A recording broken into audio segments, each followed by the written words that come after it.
예, 오늘은 좀 제목이 좀 말이 어렵죠.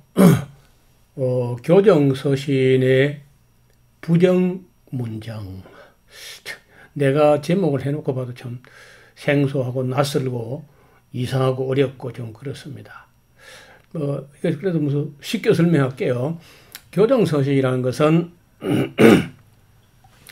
교회가 바로 안 나가고 잘못된 방향으로 간 그 교회를 좀 바로 잡으려고 교정하려고 한다. 그런 목적으로 편지를 쓰는데 그 안에서 인정하는 문장이 아니고 부정하는 문장. 뭘 부정하냐면요.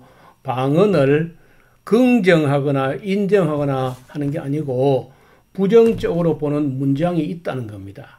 이런 관점에서 잘 안 보셨을 텐데 오늘 저와 함께 이야기를 하고 그리고 나서 보면은 여러분도 이제 보이기 시작할 겁니다.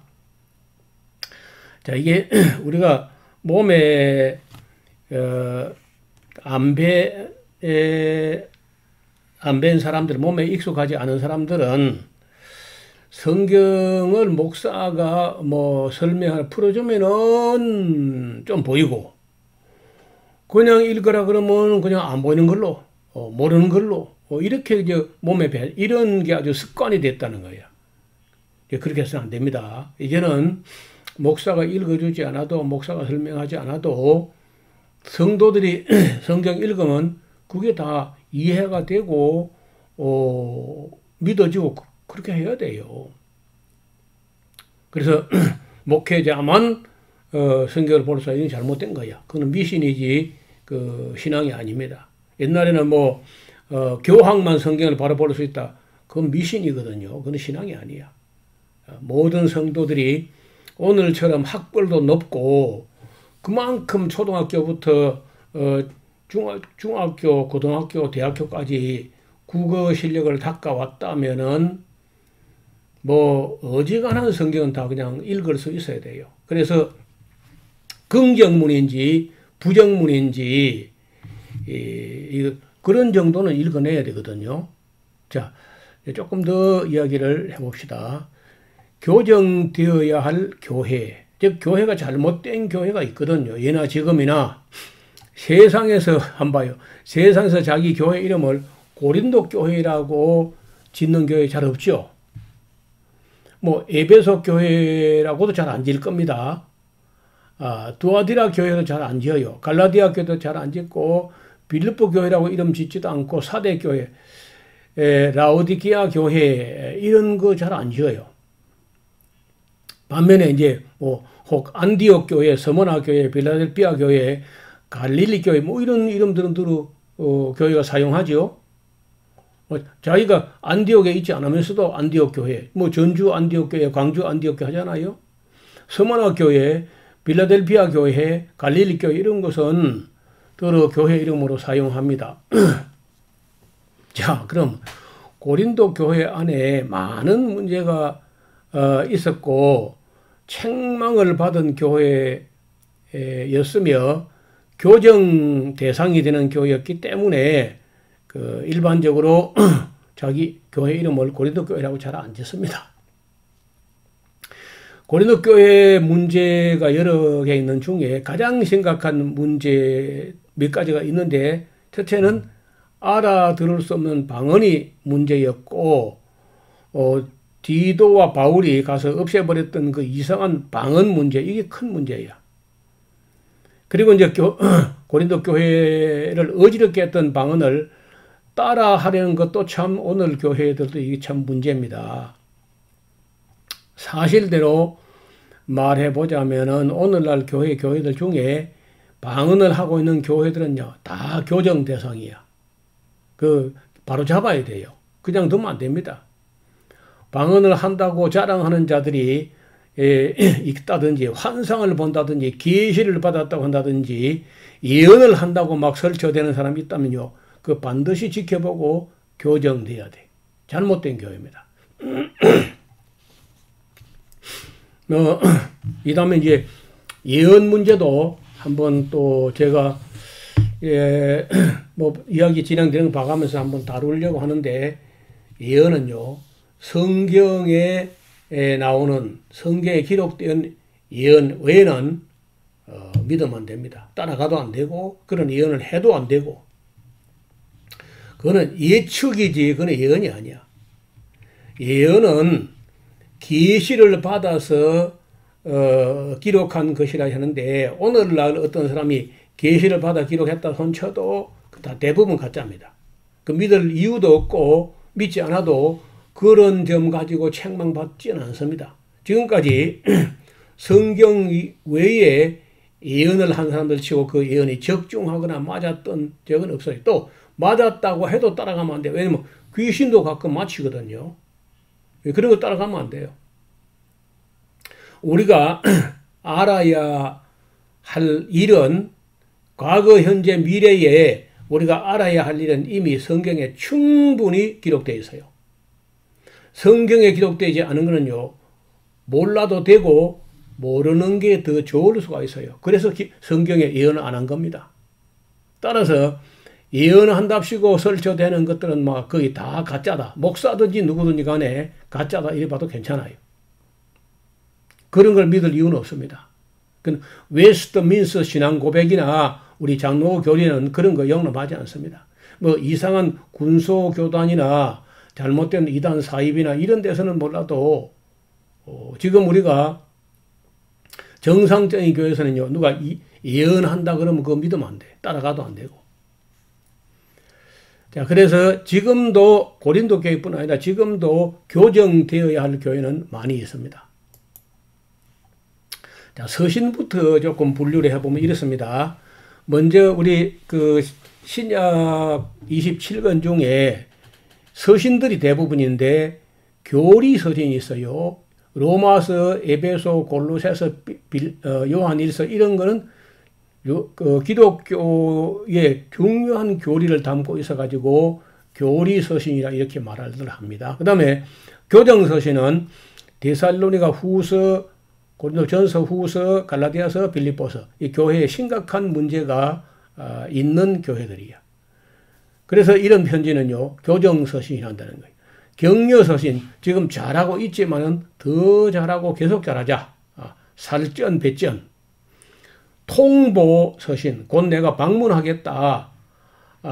북과 먹으로 잉크로 쓰기를 원치 아니하고 얼굴을 대면하여 만나가지고 이야기하자. 곧 방문한다. 이게 하겠다는 의사를 통보하는 정도의 서신이 요한 2서, 요한 3서.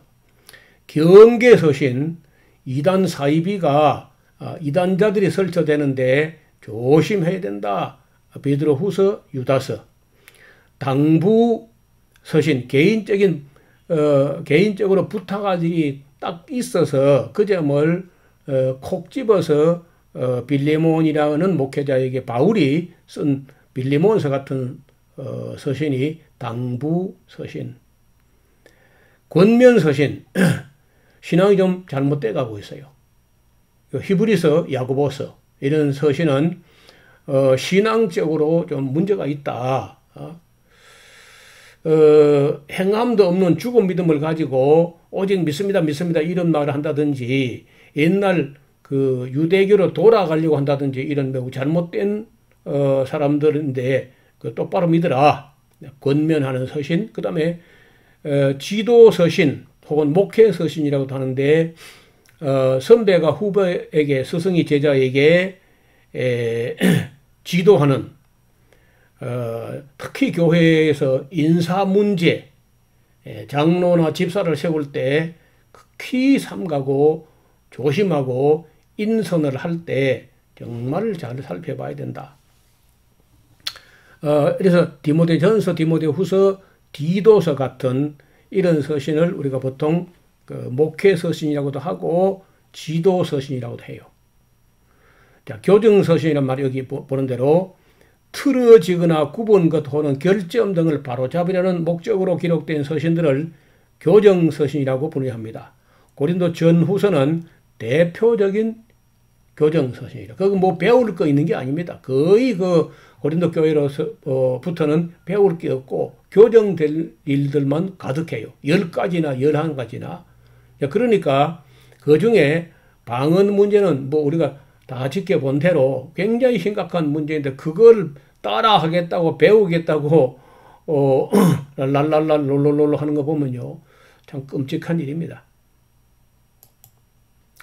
그리고 이제 바울이 그 이런 문제, 이 방언 문제를 가지고 여러 그 장을 12장, 13장, 14장까지나 썼는데 그 바울이 이 고린도에서 나오는 그 이상한 소리, 알아듣도 못하는 소리, 통역도 하지 않는 소리를 긍정적으로 인식하고 있는지 부정적으로 말하고 있는지 이걸 잠깐 보자는 겁니다. 어렵지 않아요. 간단하게 볼 수 있어요. 자, 방언한 자들이 예수를 저주할 자를 했다? 아나데마 예수스? 이게 부정문이죠. 방언한 자들이 삶의 성령의 열매가 안 보여. 그래서 부정적으로 기록해요. 방언한 자들이 전혀 사랑으로 하지 않아. 보니까. 이게 부정문이에요. 방언한 자들이 되게 오래 참지 않았어요. 오래 참지 못해. 이게 부정문이죠. 방언한 자들이 온유하지 않았다. 이것도 부정문이에요. 바울이 볼 때 이 방언한 자들이 서로 시기하고 질투했다는 거예요. 그리고 스스로 자랑하였고 대체로 교만한 모습을 볼 수 있어요. 그리고 사람 앞에 무례히 행하기도 하고 자기들의 유익만 구했다는 거예요. 그렇게하면 성내고 악한 것을 생각하였고 불의를 기뻐하기도 했고 진리와 함께 기뻐해야 되는데 그리 안 했다는 거예요. 알 수 없는 소리로 기도를 한다는데 이것도 문제죠. 그 소리를 통역도 하지 않았어요. 그러면서 자신들은 뭐 영으로 비밀을 기도한다고 주장합니다. 자신들은 비밀을 기도한다고 했어요. 다 보면 교회에 덕을 세우지 않았어요. 마치 허공에다 대고 하는 소리 같아. 마치 야만인들처럼 막 떠들어대. 그리고 교회에서 질서를 지키지 않았어. 어떤 여자들이 나서고 있었어요. 그리고 바울을 사도로 인정하지 않았습니다. 신령한 척 자기들이 신령한 자인 줄로 착각해요. 그리고 아무도 그 알아듣는 자가 없고요. 자기만 내세우려고 하고 방언은 아무 유익이 없다. 이런 식으로 바울이 지금 표현하고 있단 말입니다. 방언하는 소리는 분별 없는 나팔 소리 같다. 알아듣지 못하면 내 마음에 열매가 없을 것 같다. 영이 기도한다고 하지만 알아듣는 자는 아무도 없다. 방언을 통역하지 않으면 예언만 못하다. 방언을 통역하지 않으면 무슨 유익이 있겠나? 음이 있어도 분별이 없으면 어찌 알게 되리요? 방언을 하고 통역하지 않으면 어찌 아멘하리요? 다른 사람들은 덕셈을 받지 못하게 될 것이 아니냐? 1만 마디 방언보다 5마디 말이 더 유익하다. 다 함께 방언으로 말하면 미쳤다 하지 않겠느냐? 이거 전부 부정무이죠. 이거 바울이 전혀 그 고린도 교회 방언을 이때는요, 아직 디도를 보내가지고 그 실체에 대해서 확인하지 않았을 때지만 그 품성이나 성품이나 열매나 모양새나 하는 짓거리가 그리고 가장 심각한 게 아니 어떻게 하나님의 영으로 말한다고 하면서 예수는 저주할 자를 할 수 있겠어. 이런 모든 것들이 굉장히 바울의 마음을 불편하게 합니다. 디도를 보내서 확인되기 전이라도 일단 제일 마음에 안 드는 게 아나데마 예수스라고 한다는 거예요. 뭐 나중에 지난번에 우리 본 대로 그런 디도를 보내 확인한 결과는 거짓 사도들이 침투해가지고 다른 예수를 전하고 다른 영을 받게 해가지고 다른 영으로 말하면서 아나데마 예수스, 우리가 믿는 예수를 저주할 자, 다른 예수를 전하는 놈들이니까 다른 예수를 전하는 사람들이기 때문에 우리가 믿는 예수님을 저주할 자라는 거예요. 왜? 나무에 달렸으니까. 여러분 고린도 전서 후서를 좀 제대로 연결해 가지고 성실하게 정직하게 정밀하게 공부하고 살펴본 사람들은요 전부 다 저와 같은 결론에 도달하게 됩니다. 에스라우스 저와 같이 동역하는 동역자들 강사들은요 여기에 전혀 이견이 없습니다. 그래서 바울이 이 교정서신의 부정문 같은 걸 읽어낼 그 정도 실력이 안 되면요 아직은 성경 가르치거나 설교하면 안 돼. 이런 뭐 어렵지도 않은 이런 성경 이런 걸 갖다가 그 해석을 못하고 읽어내지 못하고 정밀하게 분석을 못한다고 하면서 무슨 설교나 무슨 강의를 한다는 거야. 그래서 저는 방언이 가짜라는 걸 분별하지 못할 정도의 실력이라면 참 목사로서 참 심각한 문제다. 이게 작은 문제가 아니야. 지엽적인 문제가 아니라는 거예요.